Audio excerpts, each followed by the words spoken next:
पीले दांत वाली बहू। रंजना कभी ब्रश नहीं करती थी। उसे कितनी बार उसके माँ बाप ने डांटा, लेकिन उसका कोई असर उस पर होता ही नहीं था, जिस कारण से उसके दांत पीले पीले हो जाते हैं। शादी के बाद। अरे बहू, वैसे तो तुझ में कोई कमी नहीं है, पर तेरे दांत इतने पीले कैसे हैं बेटा? कैसे मतलब? कोई सर्जरी थोड़ी ना कराई है। वो तो क्या है ना, मैं ब्रश नहीं करती थी तो पीले हो गए। अब क्या करूं? आप कहें तो लाल करवा लूं या फिर काले? यार ये क्या है, क्यों माँ से लड़ रही हो? लड़ रही हूँ? अरे मैं लड़ रही हूँ या ये बोल रही है कि दांत पीले है, पीले। अरे तपस्या थोड़ी ना की है इन्हें पीले करने के लिए। बकायदा ब्रश नहीं किया है 20 साल तक, तब जाकर। छी, कैसी बात कर रही हो? ये उस वक्त तो पीले नहीं थे जब हम लोग तुम्हें देखने आए थे। अरे तब साफ करवा लिया होगा डेंटिस्ट के पास जाकर। अब देखो कैसे पीले पीले लग रहे हैं। रंजना सास की तरफ गुस्से से देखती है। फिर शुरू हो गई पीले पीले पीले। अरे पीले तो तब भी थे जब मेरे हाथ का रसगुल्ला उड़ा उड़ा कर खा रही थी और बोल रही थी, लड़की नहीं गुणों का खजाना दे रहे भाई साहब आप। खैर, अब वो लोग करते भी तो क्या करते, पीले दांत वाली बहू पल्ले पड़ी थी तो झेलना तो था ही। एक दिन कीर्तन में रंजना गाना गा रही थी।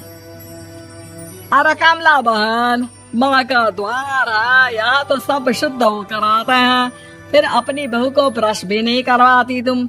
दूर से पीले पीले दांत भक्ति में बाधा उत्पन्न कर रहे हैं। अरे कोई 2 साल के बच्ची थोड़ी ना लेकर आई हूँ मैं बहू बनाकर। अच्छी खासी लड़की है, अरे कैसे करवाऊं ब्रश? ये तो उसे खुद करना चाहिए ना। अब माँ बाप तो इसके जैसे तैसे निपटा दिए, ये नहीं सोचा कि सास कैसे संभालेगी। सास बहू को लेकर घर आ जाती है, लेकिन सोच लेती है कि अब इसे लेकर कहीं नहीं जाएगी। अगले रोज बहू कहती है, अरे क्या हो गया, मंदिर नहीं जाना क्या? कीर्तन का वक्त हो रहा है। मेरी मधुर वाणी से कान्हा जी जागते हैं और सोते हैं। आप तो जानती है ना उनकी भक्ति में कितना मन लगता है मेरा।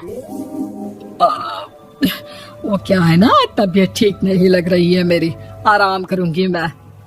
तबीयत ठीक नहीं लग रही? अभी तो मिथुन के गाने पर नाच रही थी आप, और अब बोल रही है कि तबीयत ठीक नहीं लग रही। अरे भक्ति में मन लगा लो सासू माँ, ऊपर जाना है, क्या मुंह दिखाओगी आप? हाँ? सास को बहू की बात पर गुस्सा आ जाता है। मैं क्या मुंह दिखाऊंगी, इसकी चिंता तो ना कर, समझी? अपने मुंह की चिंता कर, जो ये पीले पीले दांत लेकर हर जगह पहुंच जाती है। पता है लोग कितना मजाक बनाते हैं। ना जी ना, मैं नहीं जाना कहीं तेरे साथ। तो ये बात है। कोई ना, मत जाओ, मैं अपने कमरे में ही बैठकर भक्ति कर लूंगी। ऊपर वाला दांत थोड़ी ना देखता है, मन देखता है, भावना देखता है। और अरे बस बस, तू सब कुछ दिखा, बस ये सफेद चमकदार दांत ना दिखाना किसी को, है? जा यहाँ से। बहू को सास की बात का कोई फर्क नहीं पड़ता, वो तो जैसी थी वैसी ही रह जाती है। सुबह नहाकर किचन में खाना बनाना, फिर खाना खाना, कीर्तन भजन करना और सो जाना। एक दिन, माँ जी मैं सहेली के घर जा रही हूँ, शाम को लेट आऊंगी। हाँ हाँ, तो जाना, मैंने कौन सा तेरी आरती करनी है घर पर बैठकर। रंजना सहेली के घर जाती है, जहाँ वो पार्टी में जाने की तैयारी कर रही होती है। अरे शिखा, कहाँ जाने की तैयारी कर रही है? मैं गलत वक्त पर आ गई क्या? अरे नहीं यार, उल्टा सही वक्त पर आई है।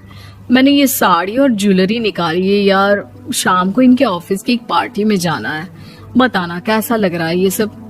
नहीं यार, इस ड्रेस के साथ तो वो वाली ज्वेलरी अच्छी लगेगी। हाँ हाँ सही बोल रही है, मैंने ध्यान ही नहीं दिया। वैसे तो हमेशा से मस्त फैशन सेंस रखती है। तो बड़ा जाती होगी ना पति के साथ पार्टी में। रंजना कुछ नहीं बोलती, बस सोचती है कि यार काश ये बात सही हो जाती। पर मैं क्यों नहीं जाती पार्टी में? क्या इन लोगों की कोई पार्टी होती नहीं होगी? रंजना घर आती है और रात में पति से सवाल करती है, एक बात बताइए, आप मुझे किसी पार्टी में क्यों नहीं ले जाते? क्या आपके यहाँ ऑफिस में पार्टी नहीं होती? पति बेचारा क्या कहता कि दांत पीले हैं तुम्हारे इसलिए। अरे कोई पार्टी होती नहीं हम लोगों के ऑफिस में, तो कहाँ से लेकर जाऊं? और मार्केट, मॉल, कहीं वीकेंड घूमना, कहीं तो। अरे यार, सारे हफ्ते में एक छुट्टी मिलती है, तो सोचता हूँ कि आराम ही कर लूं। क्यों? रंजना मन मार के रह जाती है। पहले कभी सास के साथ मंदिर जाया करती थी, लेकिन वो भी सास ने ले जाना बंद कर दिया। घर बैठी बैठी रंजना बोर हो जाती है। तभी उसे आइडिया आता है और वो मायके जाने का सोचती है। सासू माँ, 2 दिनों के लिए मम्मी के घर जा रही हूँ। अच्छा ठीक है, आराम से जा। और हाँ, माँ से कुछ अच्छी आदत सीख कर आना कि कैसे शरीर के हर भाग की तरह दांतों की सफाई भी जरूरी होती है, समझी? शुरू हो गई ना आप। वो लोग आपकी तरह नहीं है कि छोटी छोटी बात का बतंगड़ बना दे। उन लोगों के लिए मैं मायने रखती हूँ, ना कि मेरे पीले पीले दांत। रंजना माँ को बिना बताए उन लोगों को सरप्राइज देती है, लेकिन जैसे ही वो दरवाजे पर पहुंचती है, अंदर देखती है कि घर वाले कहीं जा रहे होते हैं। अब माँ, काश रंजना दीदी के दांतों वाली प्रॉब्लम नहीं होती, तो वो भी हम लोगों के साथ चलती ना बुआ जी की बेटी की शादी में। हाँ बेटा, लेकिन अब उसे कौन समझाए कि उसको उसके पीले दांत नहीं दिखते, लेकिन उसके आसपास के लोगों को कितना एम्बैरेसिंग फील कराते हैं। मुझे तो कितनी बार उसके स्कूल की टीचर ने शिकायत की कि उसके साथ कोई लड़की बैठना भी नहीं चाहती, और ना ही कॉलेज में कोई उससे बात करना चाहता था। लेकिन पता नहीं क्यों उसे ये बात समझ में ही नहीं आती। कोई कमी नहीं है उस लड़की में, बस यही कि दांत पीले हैं। वो तो भला हो जीजाजी और उनकी माँ का, जो दीदी को जैसी है वैसे ही रखा हुआ है। रंजना को अपने घर वालों की बात सुनकर बहुत दुख होता है। वो सोचती है कि वो क्या करे, लेकिन फिर वो सीधा डेंटिस्ट के पास जाती है, अपने दांत चमकाती है और कसम खाती है कि वो रोज ब्रश करेगी। अरे क्या हो गया? तुम तो 2 दिनों के लिए गई थी ना। पर कोई ना, अच्छा है, चलो आ गई तो। रंजना सास के सामने आकर खड़ी हो जाती है और पूरी स्माइल करती है, उसके चमकदार दांतों को दिखाती हुई। हाँ? चले मंदिर।